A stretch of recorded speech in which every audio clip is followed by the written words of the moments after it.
been showing a series of films, and some of those films were Halfway Home. We've seen One Night in January, and we watched an excerpt from John Oliver last week tonight on bail reform. And this is just a continuation of these events. And today we're going to be screening Camden's Turn, which is a story of police reform in progress in New Jersey from 2017. So without further ado, I think we're going to screen this film. If I can have everyone who's on the panel, please mute your mics, and we'll show the film and follow it up with a discussion from our panelists.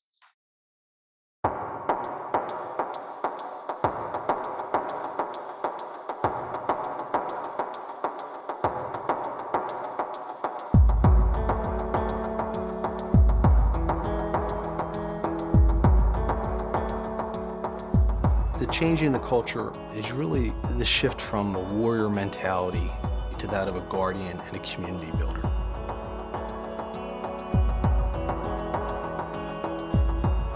The solution to our problems in our most challenged communities does not lie in a pistol and a pair of handcuffs.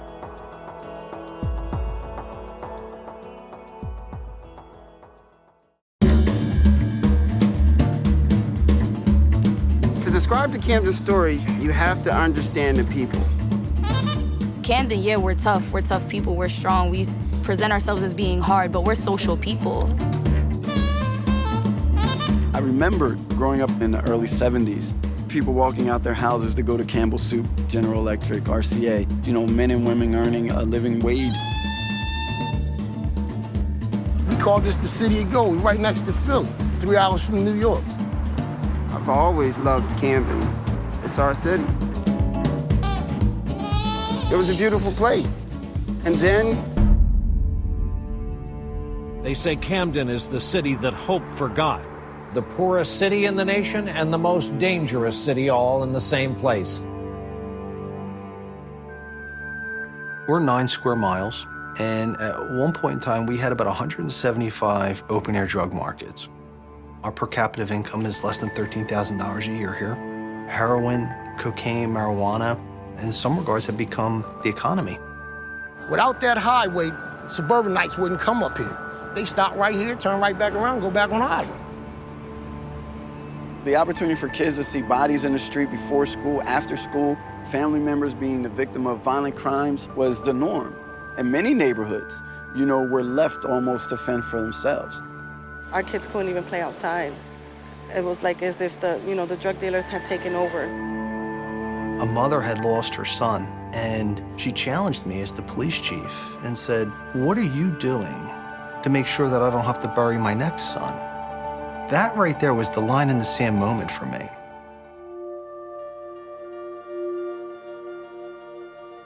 Camden's my hometown, it's where my roots are. I wanted to try to make people's lives better. I worked narcotics in the city for almost a decade. I locked up drug dealers, I did a great job.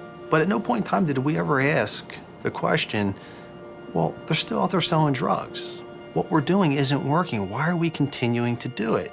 When are we going to change the metrics of success as a police department and as policing individuals?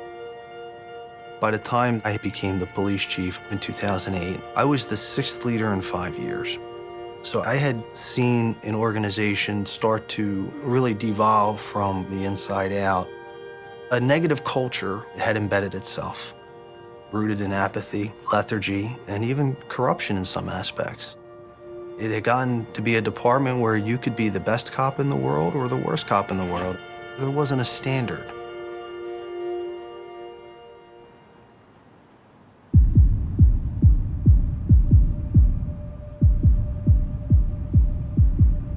This is where I grew up.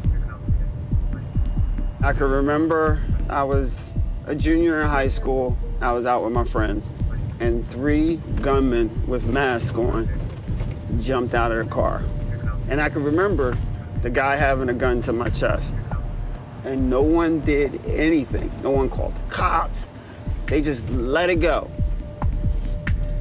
I go home, I'm talking to my dad, and I'm telling him, It's not even worth calling the cops. You're not gonna catch them.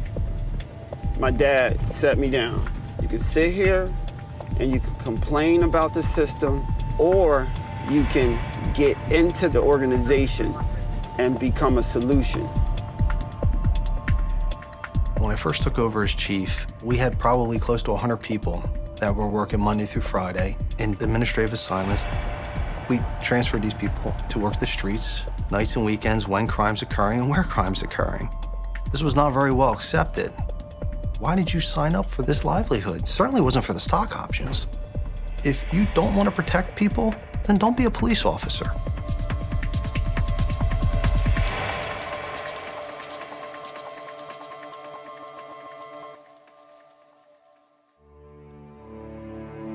A criminal element started to operate with a sense of impunity.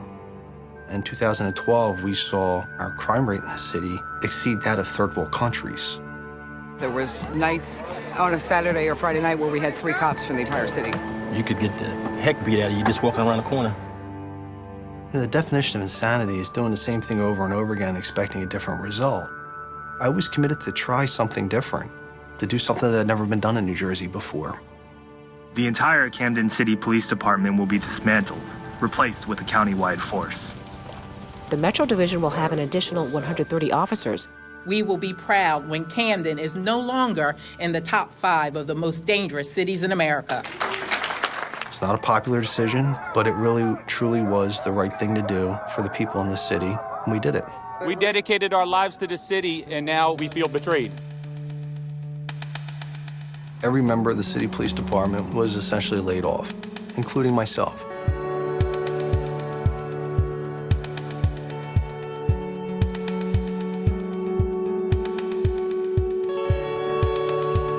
We get a letter in the mail asking if we want to go to Camden County Metro.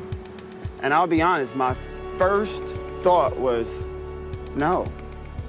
I was right back to that 17-year-old boy. I was pissed off, and I was angry.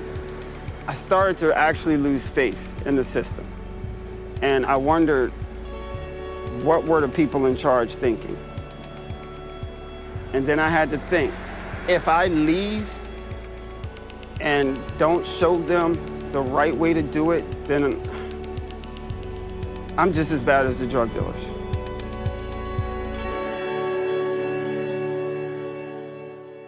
Seldom in life do you ever get the opportunity to hit the reset button.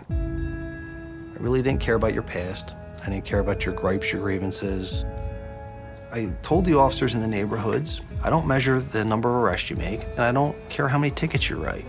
We want you to build relationships.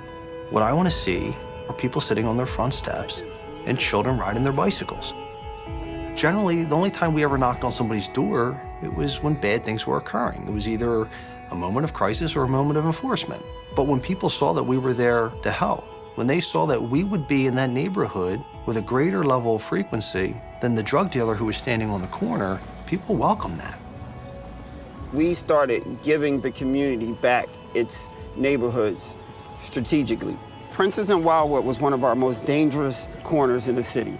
We made it one of our safest areas just by presence. Of course, we had to lock a couple people up, but once we did, we stayed there. Hello, how are you doing today, sir? And people actually were speaking to us, and I would ride around on a bike with the officers, and they would clap, give us standing ovations as we rode down their blocks. It was amazing. It was a 2-part process, but once we do our job, we had city workers come in and tear down the abandoned buildings that were used for drug activity and prostitution. So it's giving them hope again. By getting the critical mass of people leaving their homes and occupying public space, we could slowly withdraw, because now that the people were able to secure it themselves, we didn't have to be there 24/7 anymore. If somebody tries to come back, they're quick to get on the phone and say, listen, these guys are back, we need you, and we're there for them. When I was younger, they used to walk the beat, and they're back to doing that now. Everywhere you go, you see them. There's a lot less drug activity and a lot less crime going on. I went to jail for 10 years. I was released from prison February the 13th, 2013.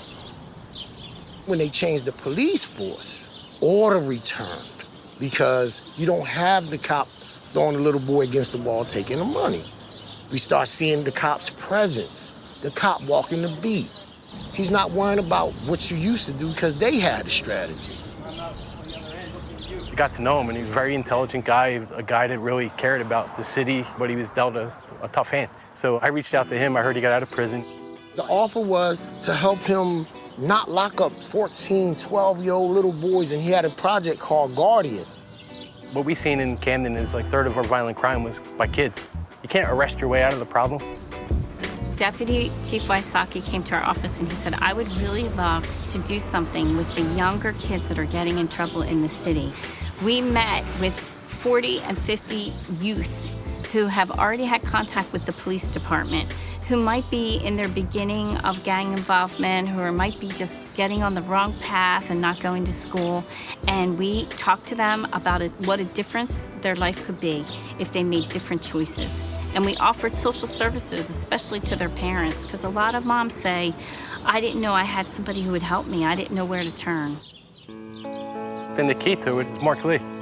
Places they can't reach, I can reach. What school y'all go to? Kimball. Which one you go to? Kimball. As soon as he said, Mark, I don't want to lock these kids up. You know, if we talk to them, maybe we can spin them around. I thought to myself at that instant, if somebody would have talked to me at that age, I would have spun around and says, look, I got to give myself a chance. Y'all going to boogie, okay? We talk to you soon, okay? All right. Take it easy, puppy. All right, you too, little shorty. I tore it up. I should be able to help him put it back together.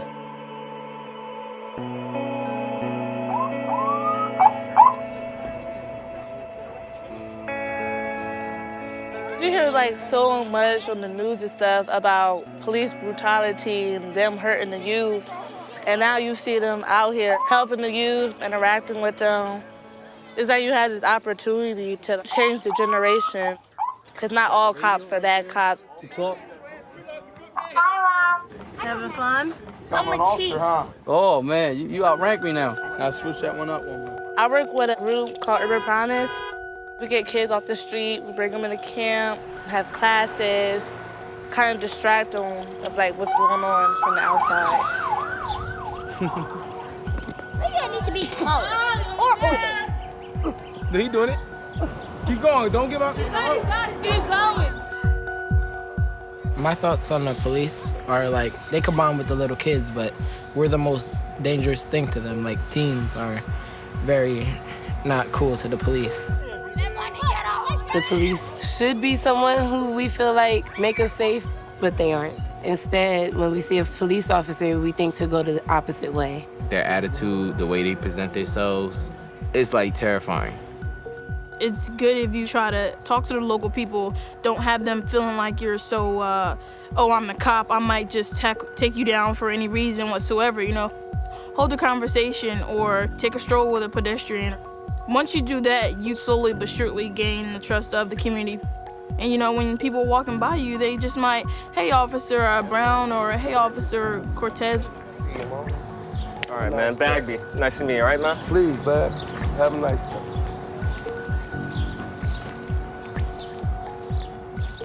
That's your roll call.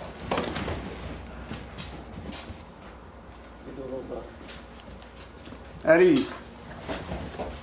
Bowman. Sir. You'll be 952 with Hunter. You'll be in Guardian Zone 1, walking/mobile. If you're looking to change a culture from within, you have to first teach the officers the way that you want them to act, and then you have to sustain that training over time. There are some groups that have an inherent distrust of us based on our history, right? So if they're already distrustful of us and now we're standing there with our hand on our gun, it sends a message to them that we are maybe aggressive. What do they see when they see us coming is a big deal. We're going to talk about how to identify bias in your direct reports. You may not know you have a bias, and now after taking this class, you have signs to look for and say, okay, all right, listen, maybe am I handling this a little bit differently? Would everybody agree in here that a sergeant is the most influential person on an officer out there. You're gonna come back and they're like, hey boss, I gotta go to this fair and impartial policing training, you know, how was it? Your response at that moment is gonna have a lot of impact on that officer and the way that they perceive the training.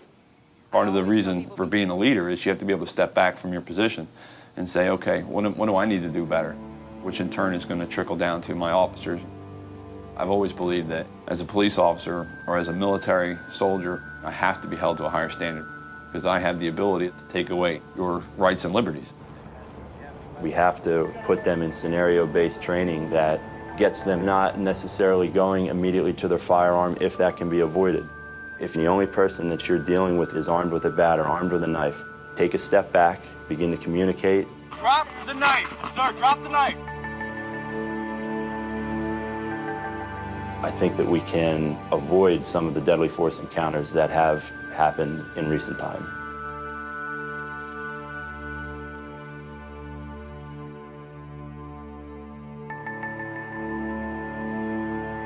Our job is not jury and executioner.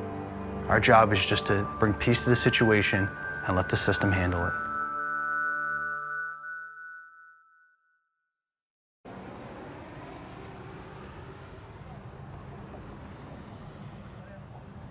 You are given an enormous amount of authority and power with that badge that sits upon your chest. You are the only entity of government that is authorized to utilize deadly force upon its citizenry. That is a tremendous amount of authority. And it's something that we have to ensure that when it comes to the time that we have to do that we have exhausted every other option. This is about a culture of de-escalation, not just training in de-escalation. Culture is a shared set of values or beliefs. Culture is not a rule, it's the standard of which we hold each other to. The reason why people call the police is because they're in the worst time in their life, and at that time, we're the only ones that can help them resolve that problem. You just stay away from me. Great, we're here to help you. The tactical L, No. you're covered. Stay away from me. You want your gun out, down at the low ready. I don't want to hurt anybody. I just want to kill myself, so just stay away from me. Listen, you don't want to do that. Remember, No, keep distance away, distance, and stay behind cover. Cabri, if you just put the knife down.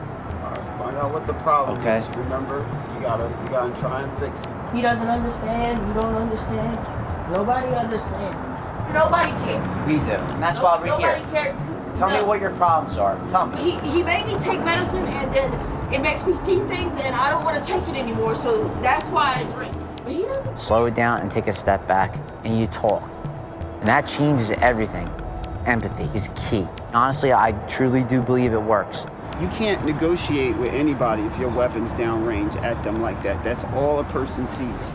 You can't just have all brawn and no brain and no morals. The mental side of the training, it reduces that gray area.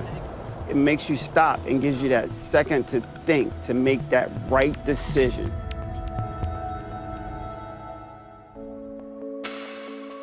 You're on 27? I turn on to high speed right now.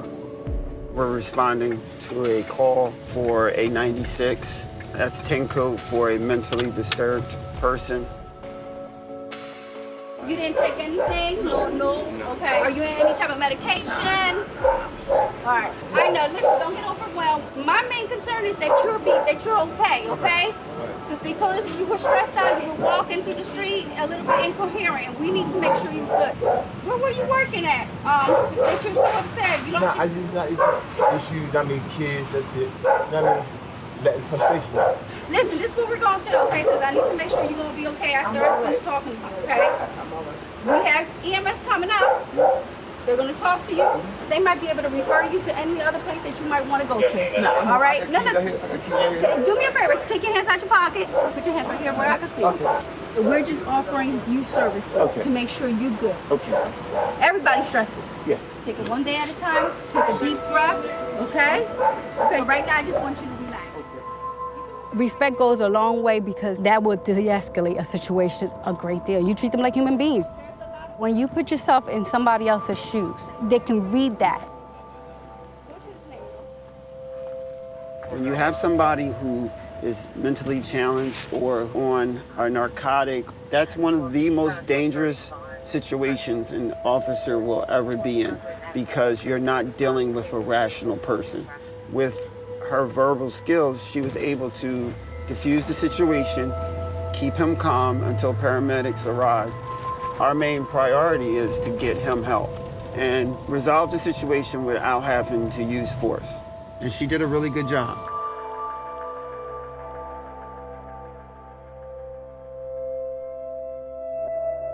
I come from an old police background, and I mean, I was in SWAT, TAC Force. I lived for action. I wanted to kick in doors, chase bad guys.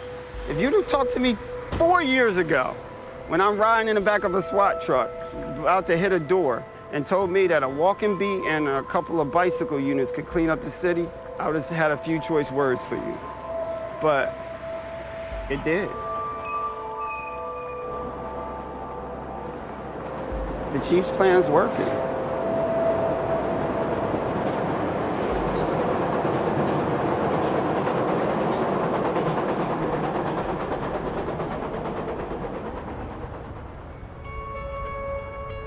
I think that many of us in law enforcement and justice, post-Ferguson and post-Gardner in New York City, unfortunately became very myopically focused on the facts of the incident in and of itself. If you really listen to the people, what they were talking about were the perceived inequities on thousands and thousands of occasions that occurred prior to that. And the incident just basically served as a flashpoint. When I allowed myself to really hear what was being said out there, I think there is a tremendous amount of validity in it. There needs to be dialogue with the people in my community, and these don't need to take place in town hall settings. He got off his butt and came into the community. And he made himself known at various businesses, and I give him credit for that. It should have been done in the 40s. People of color have always been victimized. It's time for rebirth, and you see it happening. But look what it took to get to this point. So where do we go next? Really connecting with the community, connecting with anybody, it starts with empathy. You know, it wasn't but 40 years ago we had incidents in Selma, Alabama at the foot of the Edmund Pettus Bridge. None of us were standing there and did the things that were done that day. And we may not be responsible for it, but we're responsible to it as an organization, as an institution. And that those memories are still very fresh in people's minds. And that's what this uniform sometimes represents. And the only way we're going to be able to change that experience and that opinion is to offer new experiences, to shape new opinions. And that can only be done through human contact.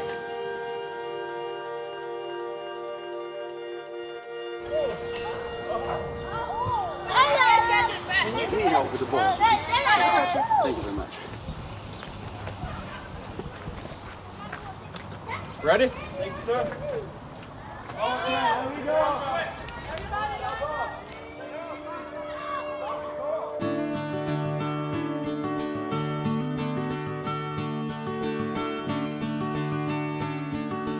I'm all about America, and that's why baseball. You know, it's America's game. But I think we as Americans, or actually as a certain subset of African American or Latinos in communities like Camden, have opted out of our citizenship and our right. So anything near you, you go get it, right? Anything. Go. You know, I was born and raised in this neighborhood. Baseball was gone for almost 15 years. We dig the hole, we dig out the hole. The game ain't over. How do we feel?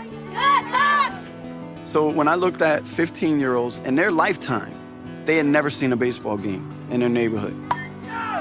So when we formed the league, it was to make sure that as many kids that wanted to play could play. This league challenged men and women that were engaged in drug dealing and drug use to consider our parks as a place not for that type of activity. And at the same time, we invited them, if they had children, little brothers, little sisters, cousins, to bring them back to the park because even the worst of us have moments of sanity and clarity when we wish the best for someone else. So why not capitalize on that common ground and see if we could build from that? When we look nationally at crime stats, the rising segment of violent offenders are youth between the ages of 12 and 16. And we in the league believe that baseball can help fix that. It may sound simple, but we believe the rules of engagement and how you play, how you resolve disputes, it isn't based on one person's interpretations. Like, we all have a say, and that's how we help develop a sense of democracy.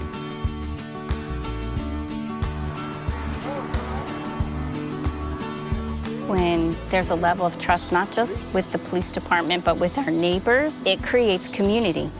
When we see each other on the street, people say hello. It's like a normal neighborhood again.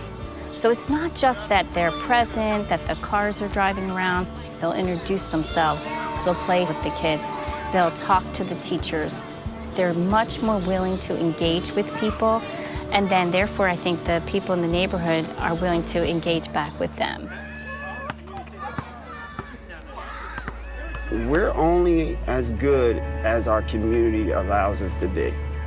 Without them making a phone call, without them talking to the walk and beat officer, we can't be an effective police department.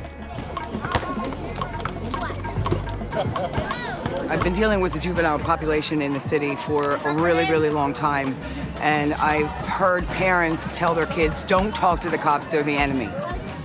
This is a seismic shift within the past 3 years that this event occurred and the kids are actually running towards the police. So it's hugely important, especially because our city is so young. Our juvenile population is almost half the population of Camden. When I was 17, I became an EMT, and then I planned on going back to college and just, and work from there. What's up, guy? You know you got some mustard right here. We do have a long way to go. We still have problems with poverty and crime. There's still, drugs being sold. But as far as the way that it was 3 years ago, it's a huge improvement. There's not a finish line here. No matter how great our reductions are in crime statistics, the people that live in my community, they judge their safety as whether or not they can walk to the corner store or whether their child can ride the bicycle outside of their home. And it was refreshing and amazing to see people that were extremely disgruntled and very suspect on whether they were going to apply for the new organization are now some of my senior commanders. We're out here, we're interacting with the community, but what's actually helping the city too is that the state is putting efforts into revitalizing Camden. The city is coming alive. I was at a point where I was about to move. Now I'm content to stay. If they hadn't made that change, I probably would have been out of here, but I'm staying. I'm happy. And if it keeps on going the way it's going, then my kids will probably stay here too. Everybody wants to know, what is community policing?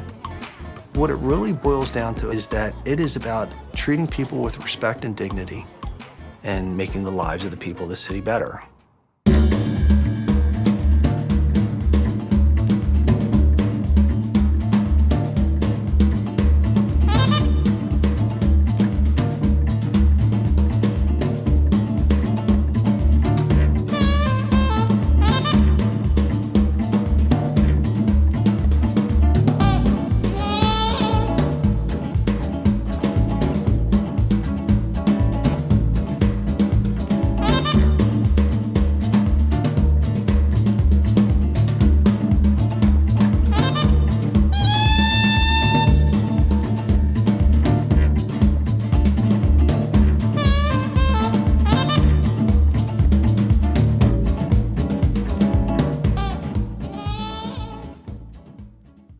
I'm Stan Simpson, the moderator for your discussion today. I hope you all can hear me. Josh, are they hearing me? I'm not hearing myself.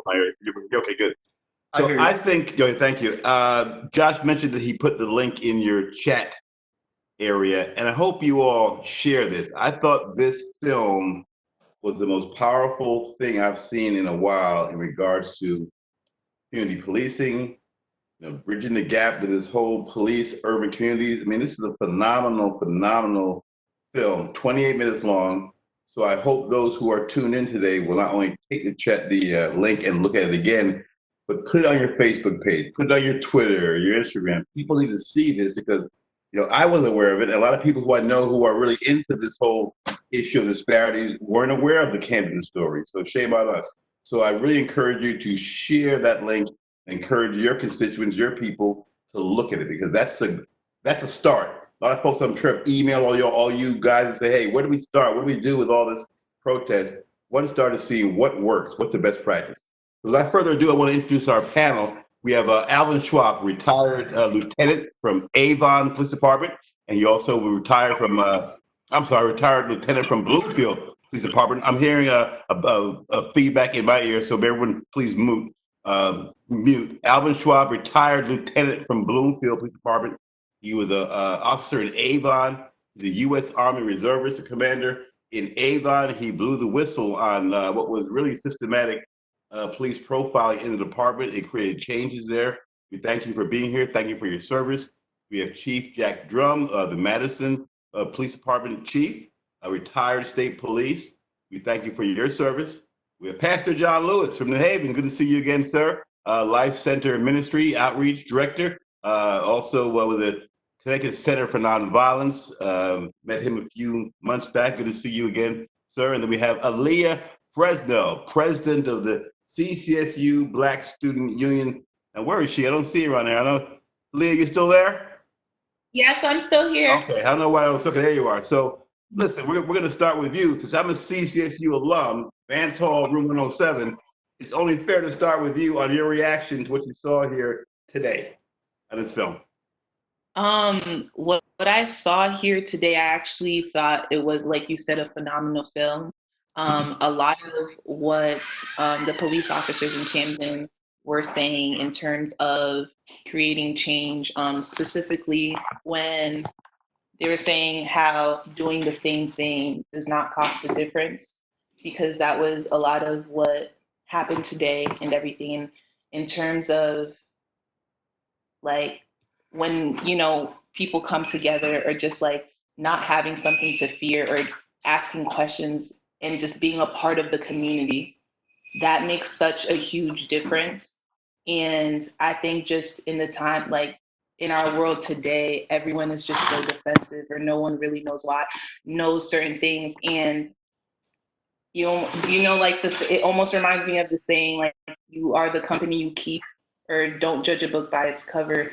Because although we are seeing multiple things happening on the media and the news all over, there are still people trying to make a difference within all types of organizations. So just seeing the film today, that like solidified that and everything. And I definitely did take notes to just take back to my executive board, because that was a conversation that we did have. We just want to be united and everything. And like peace is such a big thing, especially nowadays. And just coming from different and having different allies and just coming from different parts is great. Now, Alyah, I want to stay with you for a second. You also were, and Josh, I'm hearing a little feedback in my ear, so I don't know whether does anyone need to mute, or I'm hearing some interference in the background. So that's what I don't know if it's on my end or anyone's end there, but just let me know if anything that I can do or they can tell the audience to do, because I'm hearing a little feedback when people are talking. But Alyah, you led a protest today at the Capitol. Can you talk to us about that? What were you protesting? Who was joining you? How did it go? Today went personally beautifully. I personally think we were brought the idea, our e-board came up with the idea, and we collaborated with student government at Central and their president. And we just wanted to show our voice, have a voice, and show that we can still have a voice and remain in peace. But most importantly, we wanted to highlight the future of tomorrow, which are the students of Connecticut. So the purpose of today was because of George Floyd's passing, but to also speak against the injustices against Black and Brown people that are happening. But most of all, we just wanted to combine all the colleges. So what we did, we reached out to different student governments all throughout the colleges and universities in Connecticut, along with the other Black student unions. And today's crowd was extremely diverse. We actually had police from Central and different parts in the town of New Britain. They didn't show up in uniform because it wasn't their jurisdiction, I believe, but they were in the crowd. So the message today was to show unity and love, and unity and love against the injustices that are being done. Thank you. Chief Jack Drumm from Madison. You saw this film, this documentary or short film, Camden's Turn. Is it realistic for a police department to change from being paramilitaristic to more community serving? What did you think about it, sir? Well, I think you're referring to going from warrior to guardian position. Yes, sir. Yeah. Okay. Can I speak a little bit to the film? Like, absolutely. My observation. What was key to me in the film when I first observed it, and was the key for success for any cultural change within a police organization, is that all the elected officials buy in. All the boards and all the educators and all the partnerships that make that they buy into it for the change. Because without that, it's hard to succeed. So I was very happy to see that Camden got through that. That the officers bought in, which is huge. I think that partnerships are very important. It's been pointed out many times in many studies, not only from the Department of Justice, from cops organizations, and of course the 6 pillars under President Obama. It's key. I think that the way we trained officers 15, 20, 25 years ago, but most certainly is different today. I mean, just critical incident training and how we deal with de-escalating a situation. That wasn't a regular training program of, say, 10 years ago within policing. So probably should have been quicker to be developed and applied. I've heard a lot about people make the statement that, and I use this statement, we're only as good as our worst. So when you look at our agency and you think of who's the worst, and I've heard this now, weekly. There's 325 million people in this country, give or take, and it's less than 800,000 cops. And think about 10% of those that probably have no business being on the job. And it's those folks, and I wrote this years ago when Judge Spada was in the grand jury in Hartford, that honest police officers, the ones that do their job, the ones that we know, they deplored a dishonest cop or those who fall to those levels more than anyone could ever imagine. What we viewed the other day, last week, we cried. That's not America, that's not us. So for Camden, hats off. I myself took over a police department that was dysfunctional. I took over a police department where the officers were running amok. That training, there wasn't a deliberate indifference to training. It takes a lot of courage to step in and change a culture of an agency, and it doesn't happen overnight. I've heard a lot of people, and I'm probably going off subject here, but it's more in a statement. I've seen a lot of people struggle. They say, well, we have to go through collective bargaining. And my contemporary, former Commander Schwapp, could attest to this. No, you can do it. When you have somebody that's a bad apple, you need to move them along. And if that requires a chief hands-on sitting with a state's attorney or other to do that, you have to do that. That's an obligation to that organization. That's an obligation to the community that you serve. I see Lieutenant Schwapp championing a bit. Pastor, I haven't forgotten you. Mr. Schwapp, your thoughts? Good afternoon. Good afternoon to all distinguished members of the panel.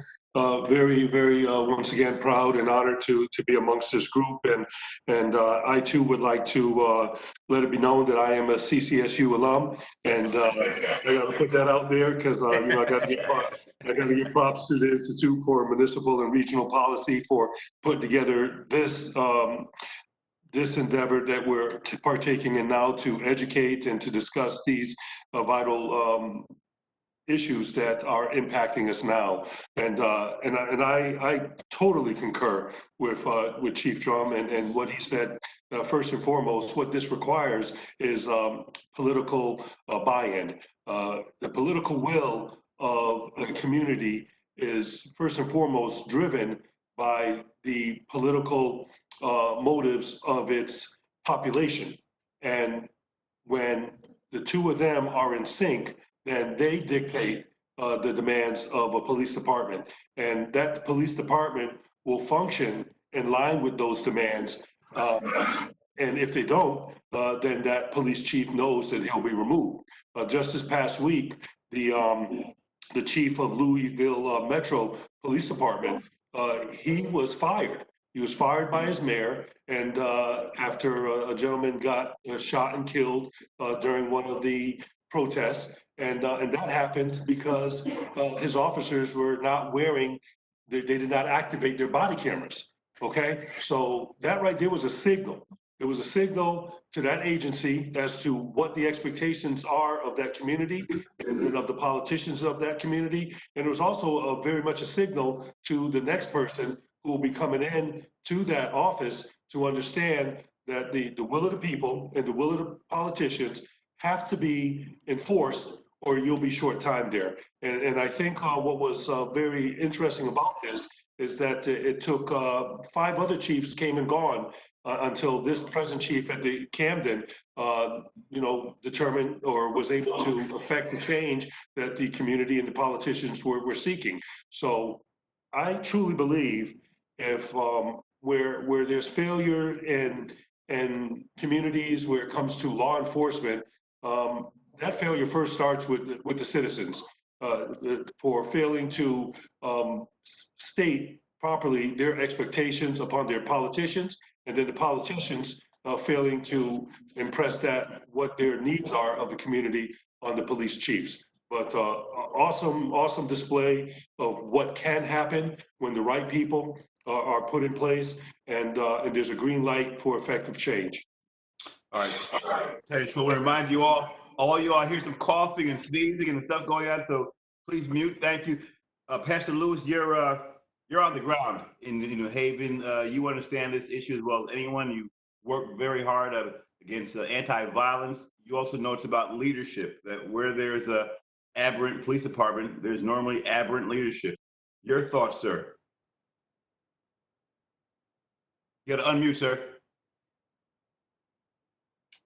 First of all, thanks and appreciate everything that CCSU is doing and you and having me up here. And I appreciate also the conversation that came from both of the 2 police officers before me and the young lady also.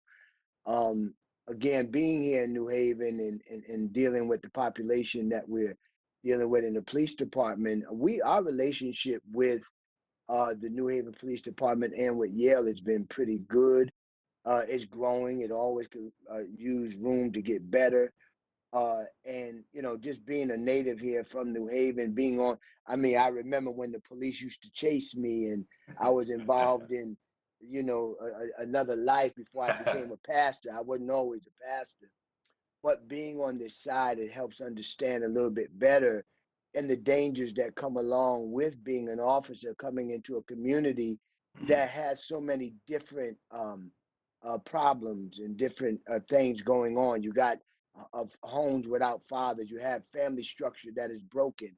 And so being an officer coming into a community that's already riddled with all these fractures, again, it is very important, and I would say almost urgent that the officers, if they're not from the community, have to develop a relationship like the video that we watched in Camden. A lot of those officers didn't reflect the majority of the community that they were policing, but they built that relationship up. When I was coming up, community policing looked like the police looked like the community they were policing.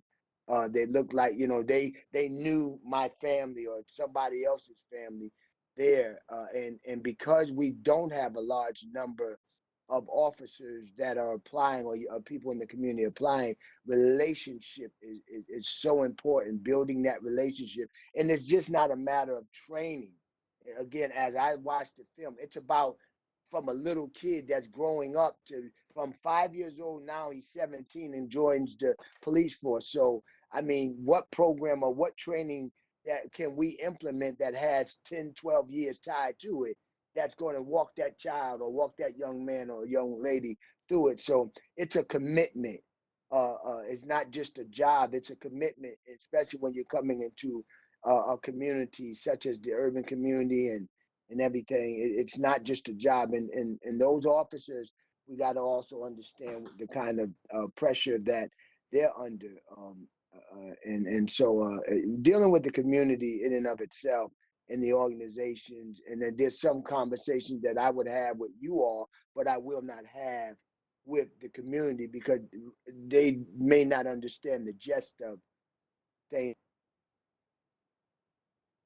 I think you got, when you mentioned, can you still hear me, Pastor? I think you froze for a minute on your audio. Yes. You mentioned the pressure that the police are under. What pressure are you talking about? You're talking about officers that may not come from this community. So you have social problems, you have behavior problems, not making an excuse for the officers, but understanding why this might be such an intense situation. Doesn't make an excuse for their behavior now. Right. That's not what I'm saying. But as a team working together, attempting to resolve the, but now again, I have to quail my bias. Now I've got approach not only on the wrong side when I was living a life that was not a justifiable life or a right life to live, but on this side I've got approached in a negative way by officers that were not from this community. So instead of me taking my anger out on them, again, it's about attempting to make a difference and understanding that why. So you got to look at, in the training, in the nonviolence training, it says that the truth is in the whole. You got to hear both sides and understand both sides. My police folks here, Lieutenant Schwapp, Chief Drumm, what happens? What do you do in a commanding role when you have officers who, as the pastor says, is not from the community and perhaps is afraid of the community and just prefers to be in the car, doesn't want to get out to really mingle because they grew up, they're not comfortable with those people. What do you all do, both of you, as commanders, former police leaders, or actually current for the chief? What do you do? How do you make sure that your people who don't let the community they're covering engage that community? Can you hear me, sir? Yes, sir. Okay. I have something to admit first. I too am a Central Connecticut State University. And to Reverend Lewis, I grew up in the Hill on Putnam Street in New Haven. Just want to get that out there. I appreciate that. For me, what I did was I took the blueprint of CALEA. We sought to get CALEA, the Commission on Accreditation for Law Enforcement Agencies, which would be the highest standard for policing in the country. Currently, there's probably 20 some odd departments of the state of Connecticut with over 100 police agencies. Nationally, there's over 1,200. There's also advanced CALEA, which Madison is.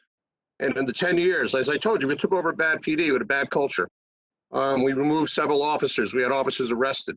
We had officers in the cars of prostitutes on the midnight shift. We had officers that were breaking into buildings. We had officers that were doing other things. That's the department I walked into at my mother telling me, are you out of your mind? But in any event, I knew I could help them. We went in. We started following that blueprint of CALEA. We applied. These are best practices. These are rules and regulations that exceed a lot that you see that are put out to the Post Council today, or are given as examples of what an officer, a department should put within their rules and regulations for policies and procedures for officers to follow. By achieving that status of getting certified, it was much easier for us to break in, train, and recruit officers. People that wanted to be cops, they saw the change. I never really, there is a shortage of police applicants, but I never seem to have a shortage of those that wanted to transfer out to our agency. I'm not saying we're the best thing, but we do better than most. We do a very good job of policing. Let me be more specific. Let's say you got a bad apple. Let's say you've done all the accreditation and you have the guidelines, they're on the force, but you know they're an officer who just simply doesn't feel comfortable in that community for whatever reason. They go through all the training. You know they don't really engage, and you want them to engage. How do you get them to buy in? And Alvin, you can pop in here too. And if they don't buy in, what are the consequences when you have police officers who say, I'm not comfortable with those folks, and I'm just gonna do my job, punch in, punch out, and keep my gun holstered? If I can speak here and offer, we have the benefit of being able to dictate performance of officers. And you can issue a direct order as to what your expectations are for that officer during any shift. And provided that what you're saying is within the confines of the contract, which is basically the duties of the officer, then that officer is obligated, it's not an option. That officer is obligated to do the duties performed. So if there is a situation, and I can't tell you that I've ever encountered one in two different departments or heard of this in other departments where it may be along the lines of what you're saying. We have officers who may be less than motivated, but I never really encountered someone who was just fearful or didn't want to engage the public. But let's say that is the situation and that was to occur, then that would start a need for retraining, followed by progressive discipline, followed by ultimately an effort to remove the officer. So what I found also in my experience was, as a patrol commander, I would sign out at times and say, I'm out at the courts. I'm out at the courts with the kids, or I'm out at this location with another set of kids. I'm throwing the football or you know, in a push-up competition with the kids at the high school. So there's a number of things that I would do first and foremost by example. And by demonstrated example, the expectation is, if I'm doing that as the patrol commander, guess who else is going to be doing that as a patrol officer? Leading by example. Alyah, I want to get my student in there, my CCSU student in. Yeah. Alyah, young people like yourself, young folks of color, there are stereotypes out there about people of color, college kids. What role can you play in helping to bridge if there are stereotypes and preconceived notions? What can folks your generation do to be part of the solution with this? To be part of the solution, in terms of like breaking the stereotype, one of our main goals was to do that today and doing certain things. So just like in terms of not thinking about some of the stereotypes I hear constantly is like, I'm not thinking before there's a consequence, or just jumping into action, being loud or wild. So I think like our biggest example is just to, you know, also pass on a message or do whatever we're doing, but also to show ourselves in a way that would go against whatever stereotype, make that change and everything. Because if we do that, there's always people watching, you know, one small thing will cause a chain reaction. I personally believe so, as like college students and everything, just to educate ourselves, but also to listen as well to what's being, you know, what the stereotypes that are being said against us, but also on how we can change that aspect. Okay. And I want to remind folks, all of you who are tuned in here, you can use the chat. We want to make sure you're engaged in the conversation. So if you have any questions, use your chat and we'll see it and we'll get it out there. But feel free to join the conversation. Aaliyah, what do you want police officers to know about you and your generation? For that officer who is reluctant to engage you, your generation, your peers, what's the message you want to send? The message that I want to say is that even though certain things don't seem like it'll ever be connected, or that like, as long as someone tries or you're willing to put the effort to step out of your comfort zone, or to be that one person, to be the first person, that's all I think my generation, college students, as like a colored person, are asking for. Just a chance to not only prove, but also be heard for what we have to say. Because I feel like that's where the disconnect is drawn and everything. I think that will create a lot of peace, but that will also create an opportunity to plan together and work together and all that, and just to be the start and the beginning of what I hope to be a bigger picture. Okay, thank you. We have a question in our chat room. How would you implement a program? I'm going to send it out to maybe to our chiefs and to Pastor Lewis, but how would you implement a program in New Haven, such as an apprentice program for young people who would envision a career as a policeman, policewoman? So I think they're out there, those junior officer programs, chiefs and lieutenant. What do you think about that? Would that help out those youth police programs? PALs? I don't know PALs, but sort of the police ROTC programs, ROTC type of programs for police. You're talking about the police explorers there, Sam. Yeah, I'm sorry. Yeah, yeah. I'll let those who you directed it to answer first. Well, it wasn't really directed to, so I'm throwing it to you. Okay, well, that's fine. That's fine. I think that's an incredible resource of developing potential applicants for the future, and that you have, for the most part, young people who are thoroughly dedicated and committed to a profession at a very young age. These people, these young folks, they put in an inordinate amount of hours throughout the year and on their weekends, on their time off. And they dedicate a serious amount of time towards their training and betterment, and which fosters them a motivation to be more disciplined in school as well. So they understand that the life of a police officer actually starts well before you're selected, because you're judged by your background. So we're building citizens that are basically positioning themselves to be what very few people qualify for. And that right there is an excellent way of a community and building its next succession of police leadership. But I wanted to just throw one more thing at the conversation, because I often thought in terms of, if I was ever to become a police chief, what would be a part of my hiring process.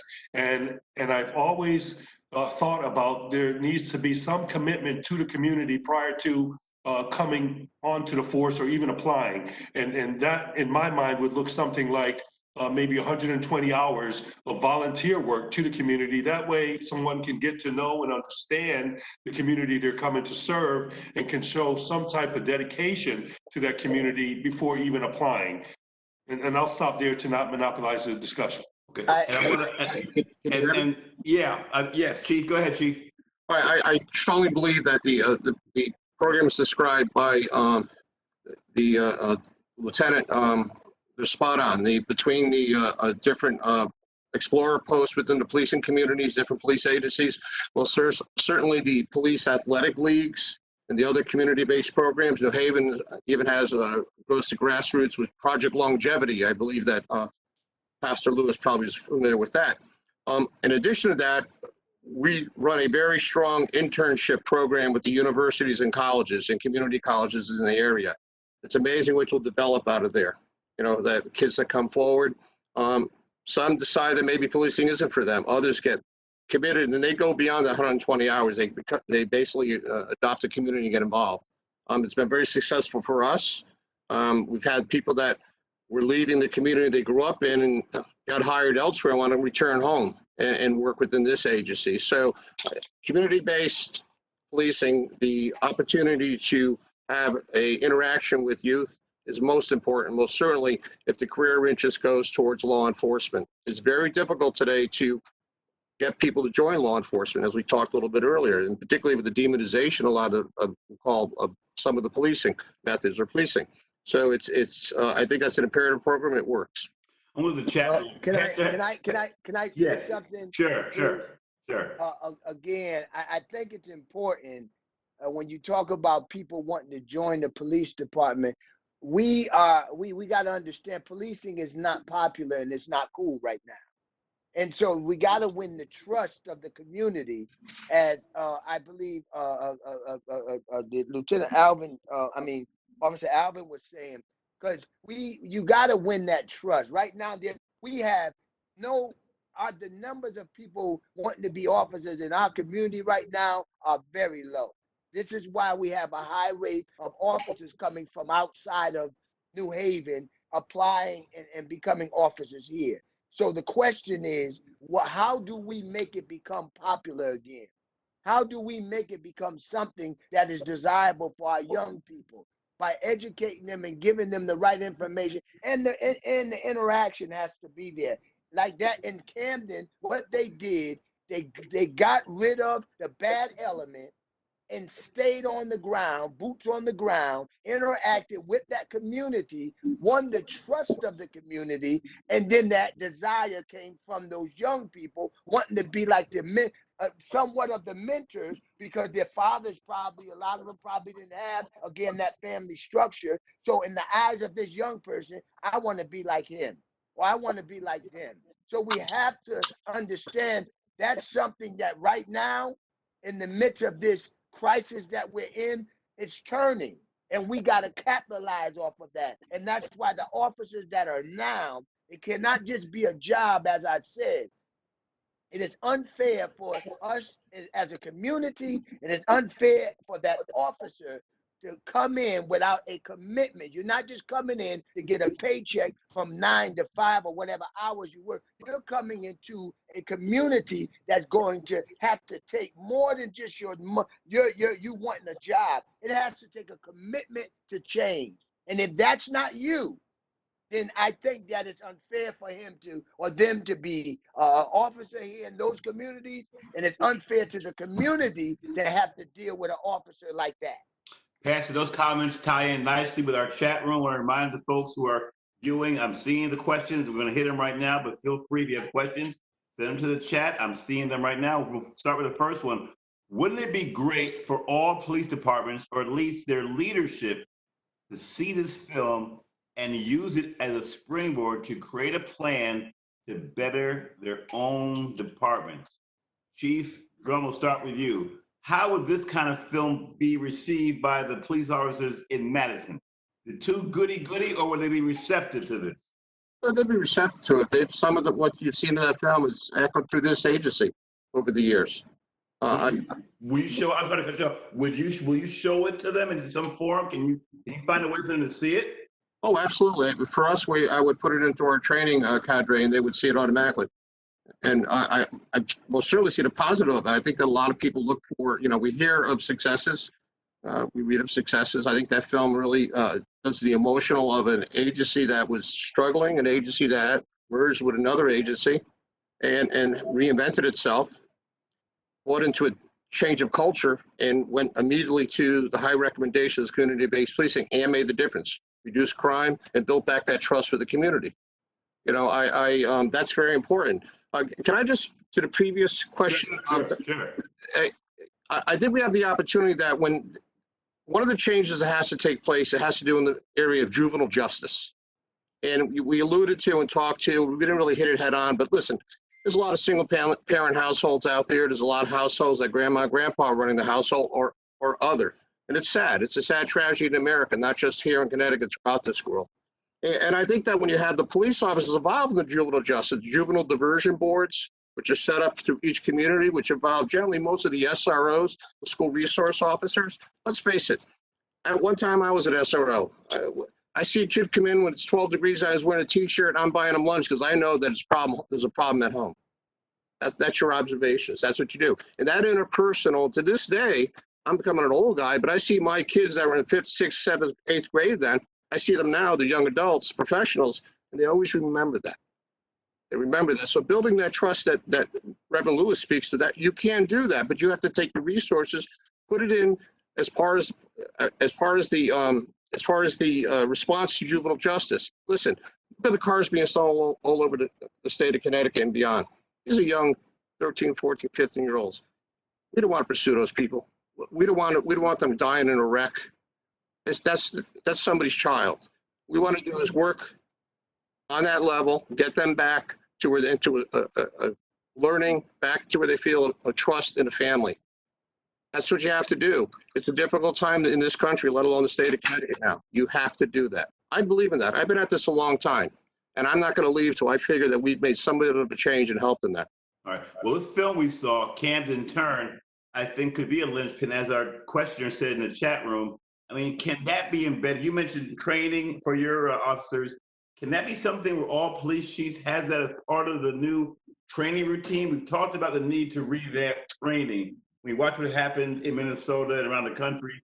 we know it speaks to training, that at the end of the day, the solution will involve retraining the protocols. Because too many times officers rely, when they get in trouble, say, well, gee, that's how I was trained, and therefore they're not getting convicted or getting punished. So what kind of way, what can you do to leverage a film like this, 28 minutes, where that can be sort of a linchpin of, hey, you want to get out there, first of all, watch this film, then talk about protocols, what have you. All of you can weigh in, Alyah, including you. What way can we leverage this film? And this could be for policymakers, police chief. This is an important film. So how do you get it where it's resonating? Because not enough people know the Camden story. I think I would somewhat agree with me on this. It's very difficult training officers today, generationally. Why? An officer, well, yeah, I have from different generations, X, Y, millennial to a senior officer. We have people that join us from other agencies, leave a career in the military, become police officers. We try to hire our vets, so there's somebody that's approaching that age of 40. And we have those that enter fresh from an undergraduate degree at 21 years of age and they want to become a police officer. The way they learn, the way they adapt is totally different. It's very difficult. It's challenging. So what you have to do is you have to design your program, and I'm sure it may be similar in the military, as to how you get people to they buy in, they're interested, they want to truly, at that point they realize, I truly want to be in this profession. Listen, I've seen a lot of changes in my years, and I've adapted to them. You have to do that because the world is changing. I think that if the program reflects their community, if the program is things that they see during their 8-hour shift or 10-hour shift, whatever it is, and they truly want to be involved, they're gonna move and learn to work and change and ask for extra training. It's difficult, and it's also expensive to train. But can I say this? Yes, Pastor. Chief Reyes here at the New Haven PD and over with Chief Higgins with Yale, we've been working along with them with the Connecticut Center for Nonviolence. And let me tell you, one of the things that I respect about both of them, and I can't speak for any other department, but like even yesterday, you know, Chief Reyes the protesters came. I was at the protest a couple of days before that, and it got out it was getting ready to get out of hand. It was peaceful for a moment, but then they had another demonstration. The chief came outside and he sat down in a dialogue. And then see, it's the simple things. Sometimes it is the simple things that really make the difference. Training is good, but you can't take hatred and racism out of the heart of an individual. That training is not going to do that. It is a conversation. People don't understand how powerful conversation is. It's healing.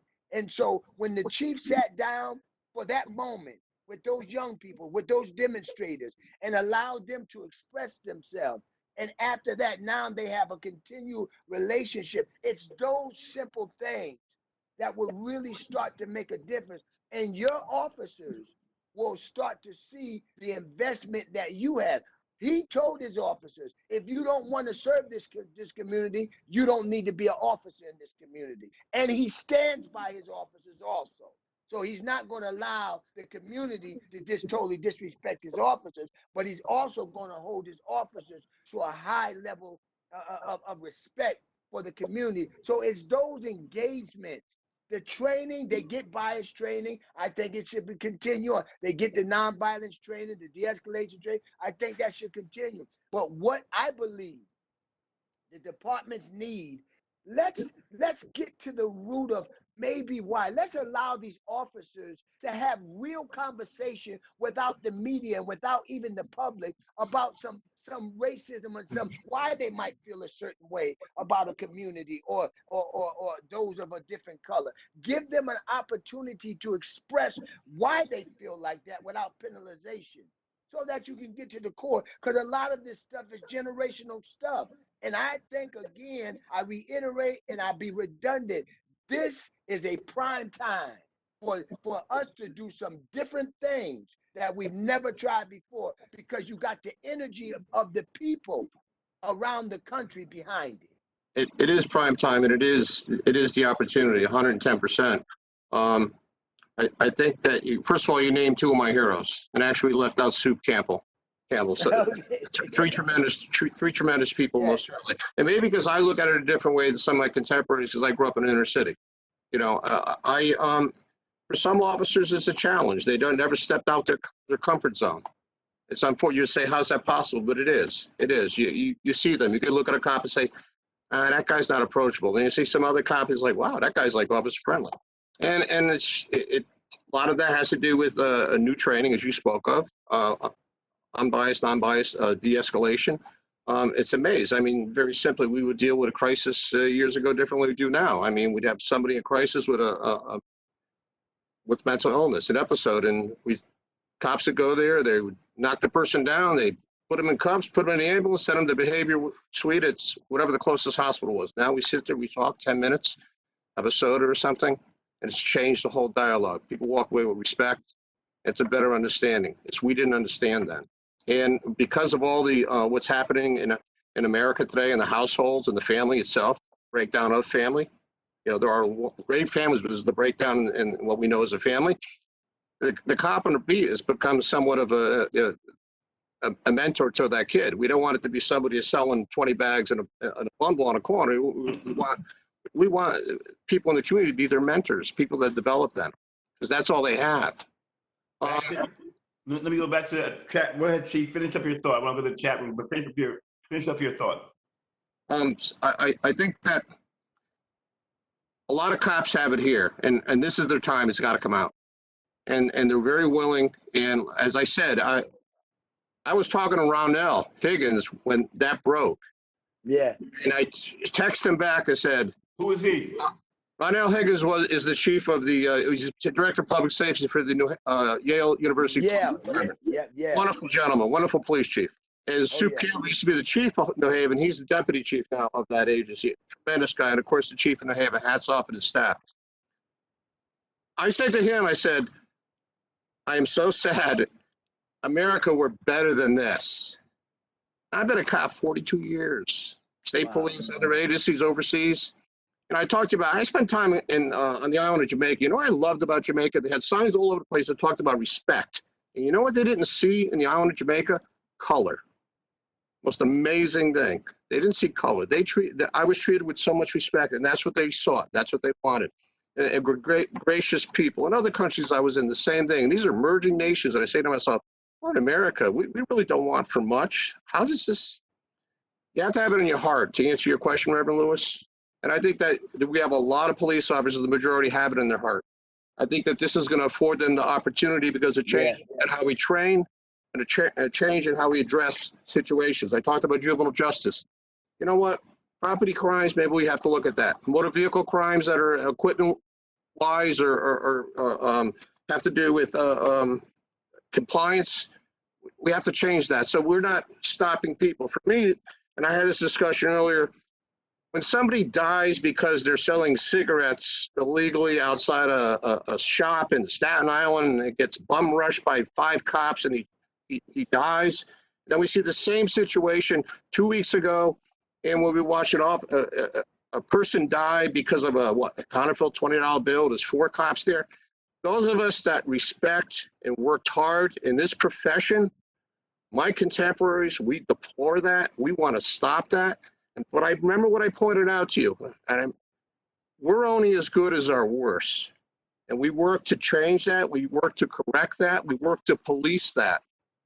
Chief, let me challenge you on something, because a lot of times when those folks die over cigarettes or a phony $20 bill, I mean, it's leadership at the top that most times doesn't come out and say it's wrong.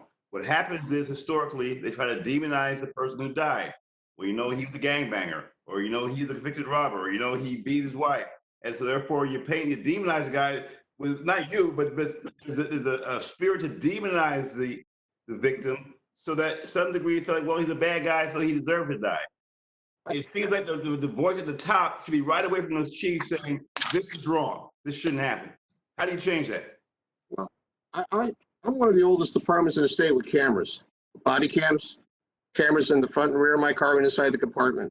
Some people think that some unions have a hard time with that. Others don't. It corrects bad behavior, and also on the encounter of the person we have in the stop. It conditions officer to correct the way they act. I'm very fortunate. I have had a few incidents that we've dealt with head on, that corrective measures were tried, and if they didn't work, the officer moved on. Give us an example of one, without naming names. And folks in the chat room, I see we're gonna extend the session. I see the chat room lighting up. Chief, give us an example without naming names where you had a bad apple, you couldn't necessarily correct, and they had to kind of get them out of there. And I'm gonna step out on this, and I'm gonna I'm sure I'll get some sort of hate mail, but I'm gonna say it. What the heck? Okay. I had an officer that had a stop. Stop came in as somebody that was impaired driving, and he stops.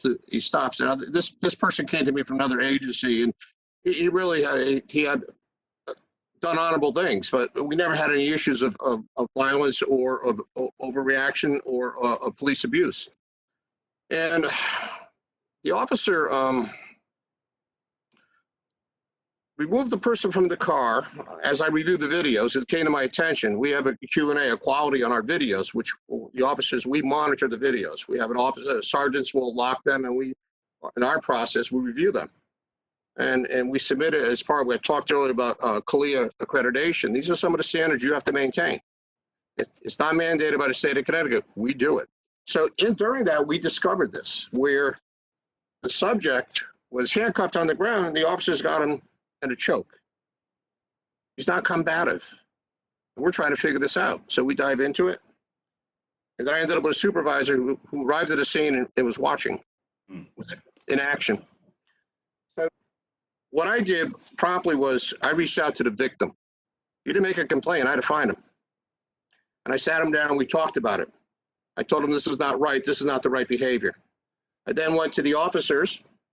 And of course, the union steps in. And I have a good working relationship with the union, but what's right is right and what's wrong is wrong. Subsequently, the officer resigned before it went any further. He will never be a police officer in this state again or probably anywhere. The sergeant was demoted and suspended. The victim I brought into our insurance carrier and I made him whole. Okay, well, thank you for that example. I'm gonna go to the chat room, Chief. Thank you so much.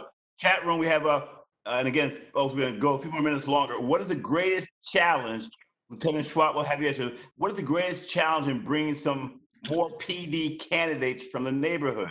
Is it a physical test, written test, oral interview? Lieutenant Schwapp, I'll throw that your way. What's the biggest challenge for getting more, I think, more urban people from the neighborhood into the police ranks? And I think that's an awesome question.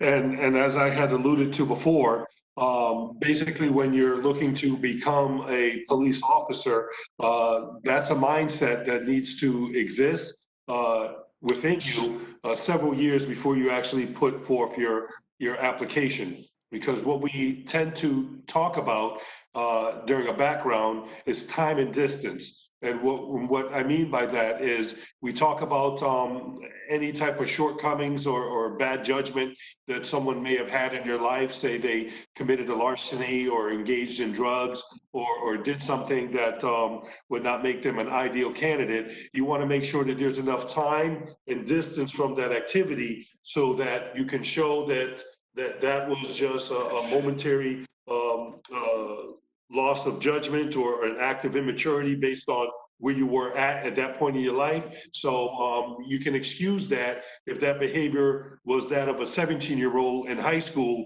and now the person is 23 years old and seeking a job. It's a lot harder to excuse that if that person did that conduct at the age of 22 and now they're 23 seeking a job. So you look for that time and distance. And another thing that I like to touch on, because, and I've experienced this and heard of this numerous times, oftentimes the standards are not the same for all.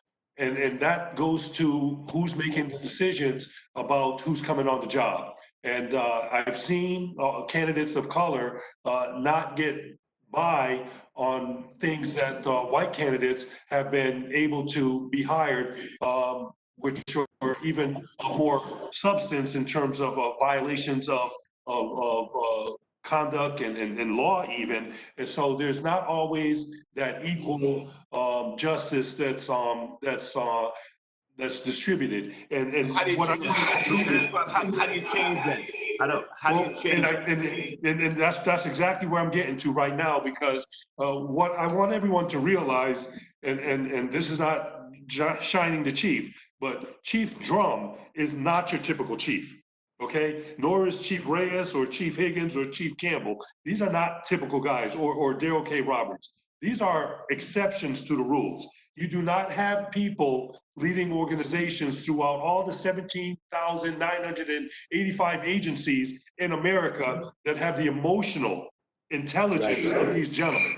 And they have it, but they are, in my mind, in my experience, they're the exception, not the norm. So how do we overcome this? We need to start professionalizing the profession of law enforcement so that we can know that if you commit a crime, or if there's a type of action that's going to be taken, whether it be use of force, executing warrants, or pursuit, that's going to be across the board standard and for police departments across the nation. And until we start to become professional, like there's certifications that mean the same for a doctor, no matter what state you go to, we need to start to apply some certifications that can have someone go from one agency to another agency, from Hawaii to Connecticut, and still be certified in understanding the law, and the expectations of that performance are the same. But we're so far from that. And when you talk about, and I'll make the analogy real quick, and I'm not going to take up much more time,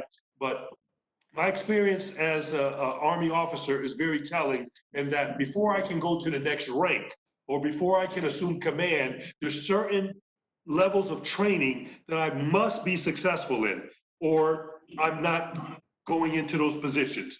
And unfortunately, that's not the case. And where that fails us the most is with police leadership, because not every chief out there is trying to advance himself to become certified departments, to even advance themselves personally, and make sure that they get their degrees in understanding, and then have those same expectations of their officers to make us more of a profession. And that's where ultimately we are failing, and that's why we have these situations such as a guy can sit on a guy's neck for 9 minutes, even after being told in broad daylight that what you're doing is causing dire circumstances. He could just look at you with a dumb look on his face and continue doing it.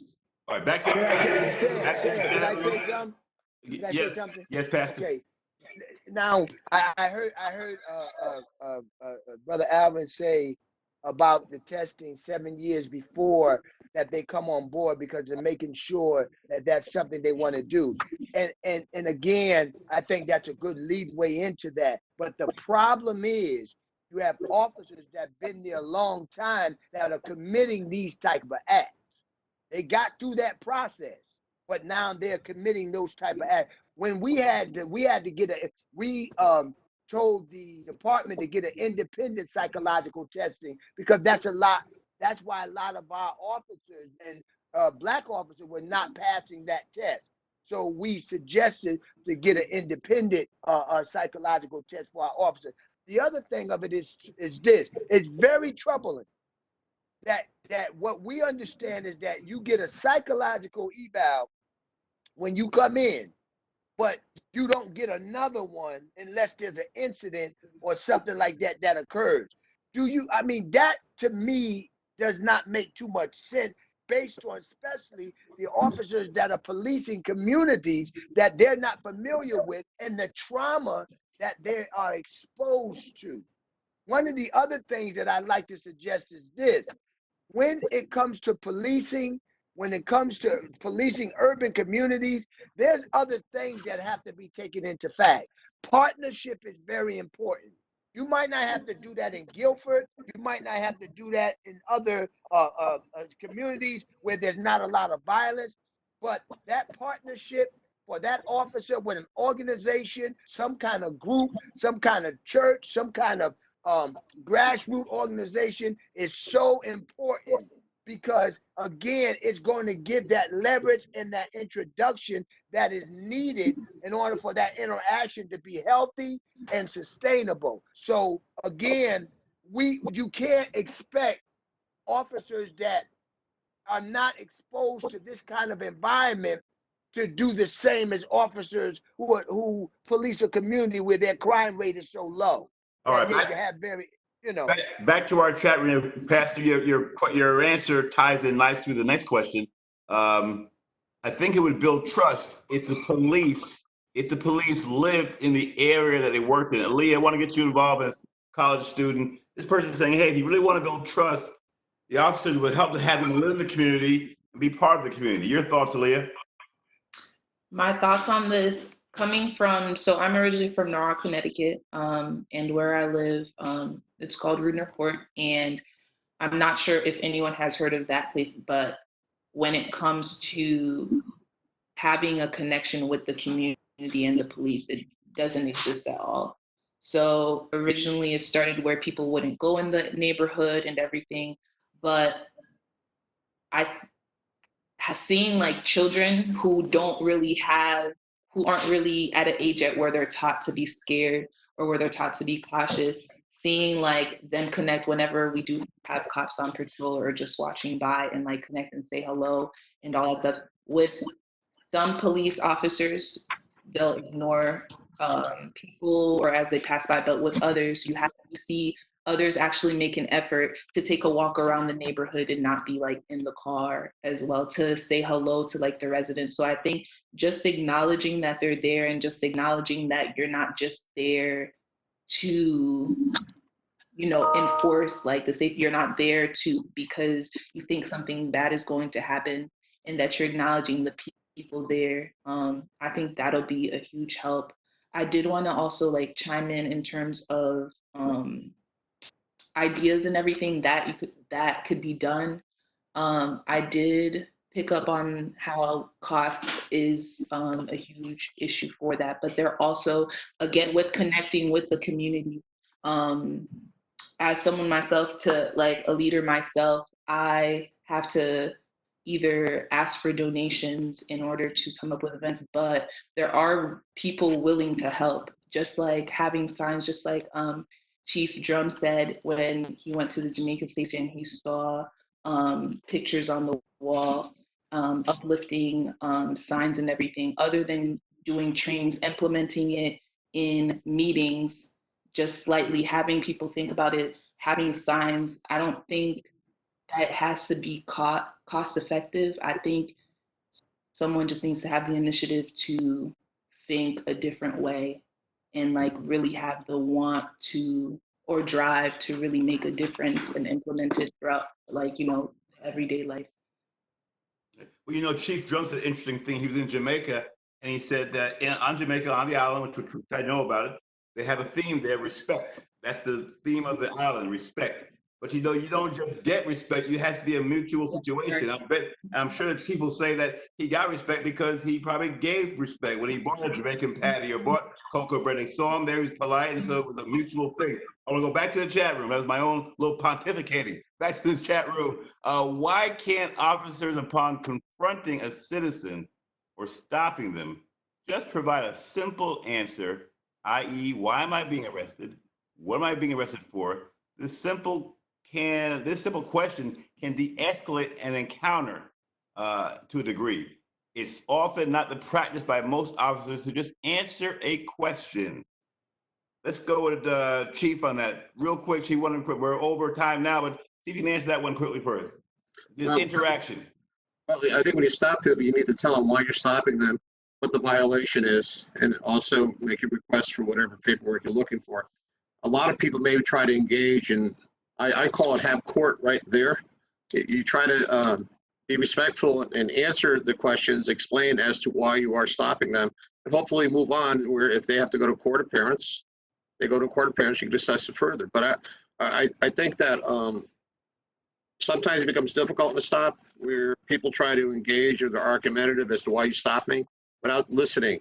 And I think on both sides, sometimes we don't listen or climb in another person's balcony to see what it is they're seeing.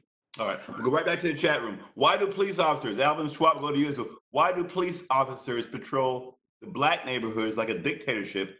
That's kind of a blanket statement, but I get their point. Why do police officers patrol the Black neighborhoods like a dictatorship, but white neighborhoods get safe engagement and care? Alvin Schwapp, officer of color, thoughts? As you say, that's a very subjective statement that was made. And I can tell you that police districts are established not based on race, but based predominantly on activity and population. And whether you're in a town that's very diverse, such as Bloomfield, you'll find that you have a high population of blacks, where there's more space, more distance between the houses, and less population. And then you'll have a high population of blacks where there is closer proximity to houses, and the population once again is of black. So it's not the actions of the officer, and I have to go back to what the chief said at the very onset of this. When we talk about how policing is done, the overwhelming majority of the time, policing is done the way it should be done. It's the exceptions to the rules that make the news, and rightfully so. But today, literally thousands, hundreds of thousands of calls for service were answered by police officers, and not one of them is going to make the news. And rightfully so, because the officer, no matter what department they went to, what department they're from that 19,000 or so, 18,000 that I mentioned earlier, they're doing their jobs correctly. So I think, as was cautioned before, we do have to be very aware of the broad brush that happens, and make sure that we're not painting everyone with the same brush. And to answer that other point about the living in the community, because I know that was of importance, I lived in Bloomfield for my entire career, except probably for my last 2 years. And the only thing at the time that made a decision for me to move was, quite frankly, the education system at the time. So as a parent, you know, I had a duty to do what I thought was best for my family, and I did so. But I enjoyed living in the community. I was embraced by the community on and off duty. And I think if any officer is in a position to live in their community, they shouldn't shy away from it. At times, officers tend to believe that they can't live there because they feel threatened, but that's nonsense. If you conduct yourself as a professional when you're doing your job, you don't have to worry about yourself when you're off duty. And another thought that I had, if I was ever to become a police chief, was to compel an officer to live in the community for the first 2 years or so of their career, so there would be a respect of that community that may not exist if they didn't grow up there. All right, back to you. Pastor, I'm going to throw it toward you. I'm here. I don't know why I'm hearing feedback to mine. Maybe it's mine, but Pastor, I'm going to throw it to you from the chat room. Military question. I'm going to kind of paraphrase it. A good segment of police officers have a military background. Some just coming out of service, right? A lot of times they have a different mindset when they come back from the military to a community. They have a military mindset, and so should there be some retraining for those folks who are coming fresh out of the military and perhaps carrying some problems with PTSD, post-traumatic stress disorder? So let's talk about that, folks. The military folks are high priority because they serve in the military and they've dealt with protecting folks, but is there a mindset there that has to change when you're bringing in military people to protect the peace, not to destruct and destroy? I want to throw it to the pastor first. Pastor Lewis, your thoughts. And just again, tighten them because we're over time, so keep them short answers, and then we'll keep wrapping it up. Pastor, you got to unmute and go from there. Unmute, Pastor, for me. Thank you. Keep it real short, Stan. I'm going to keep it real short. It's hard for a pastor, I know, right? Because you know you give the pastor a I know that. Come on now. Start passing the plate. I'll start passing the plate pretty soon. No, but listen, that's one of the things that we had to deal with. The state trooper, I don't know if you guys remember the young man that got killed in West Haven by one of the state troopers. And right now it's an ongoing investigation. And what we requested was we wanted to know the military background, or was that officer involved in the military? Because the psychological, to me, you're coming into a war zone already. So you're coming into a war zone where there's gun violence in a community where you're policing, or you're going to confront that particular element. And so if you come from the military, it's about a different mindset. It's not so much about serving, it's about policing and doing what you need to do to remove what needs to be removed. To serve a community is a whole different mindset. And I think we got to be careful of the officers that we bring into the community where there's that kind of identifiable violence that's going on, where they're going to be policing at, because that could be very, to me, it's something almost waiting to happen. So yes, that officer has to be socialized. To me, it's not just about training, but socialization is very important, because then he can kind of start to connect what the individuals that he will be serving, literally. You know, it's supposed to be protect and serve. And so it's not just about coming in policing, but to protect and serve. So that service part definitely has to be re-engaged with that officer.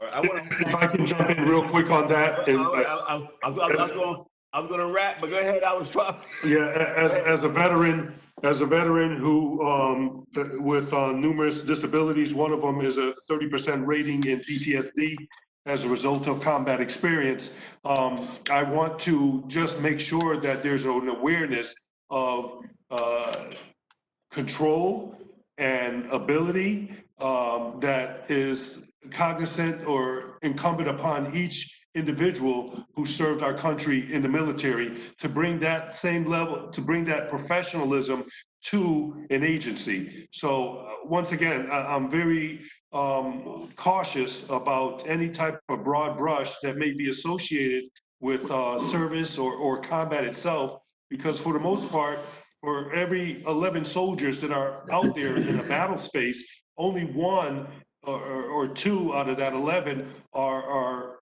really involved in a combat type operation. Now, we deal with a climate now where in theater, where the war comes to you because they rain mortars on your forward operation base. You don't have to be out there in a firefight, and I get that. As somebody who went outside the gate every day when I was in Iraq. But I just want to make sure that there's an awareness of the duties of every military personnel out there are not to engage the enemy. A lot of them are taking care of supply aspects or medical needs or a myriad of other things other than,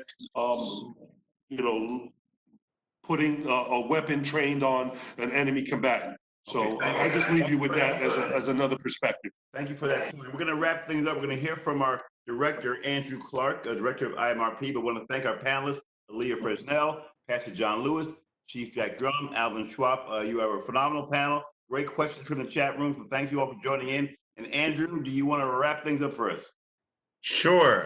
Can you hear me now? Yes, I can hear you. With the homeschooling, sometimes we got multiple, that was you, huh? Challenges with the Wi-Fi. So I just want to thank everyone. It's so good to see the representation from CCSU as well. And I want to do a special shout out to Alyah and her passion and commitment and our commitment back to her and the students to make sure that we provide them opportunities to engage in not just these conversations, but in changing policy and being a part of that. So that's the role that we play at the Institute, and we're committed to that. So just want to thank everybody. We got 2 events going on tomorrow. Aileen Keays, who's on the call, is going to be on the Criminal Justice Insider with Jeff Grant and Babs Rawls-Ivy. That's at 9 a.m. And then Kent Barone and our Racial Profiling Prohibition Project Advisory Board is going to be hosting a conversation at 11 with a number of folks, including the Anti-Defamation League, on policing and community relations. And that'll be on 11 a.m. And you can find more about that in our website, ccsu.edu/IMRP. So thank you so much. Look for what we'll be screening next Thursday. We're in a rapidly changing environment. So we weren't planning to do this film before 2 days ago, but it just seemed really appropriate. Stan, I see you want to say. Yeah, I just want to remind people, if you like the film, please try to share it on your personal platforms. Let this thing go viral. A lot of folks are asking, where do we start? I think we start by looking at what Camden did. Thank you. Yeah, thank you. And I shared that in the chat room, and we'll make sure to have that on our site as well. So thank you, everyone. I do also want to say, as we were doing this, they were having the memorial for George Floyd. And so we're grounded in that, and we're grounded in the experiences, and we'll continue these challenging but necessary conversations going forward. So thank you. Thank you. Thanks, everybody. Thanks, Andy. Thanks. Thanks.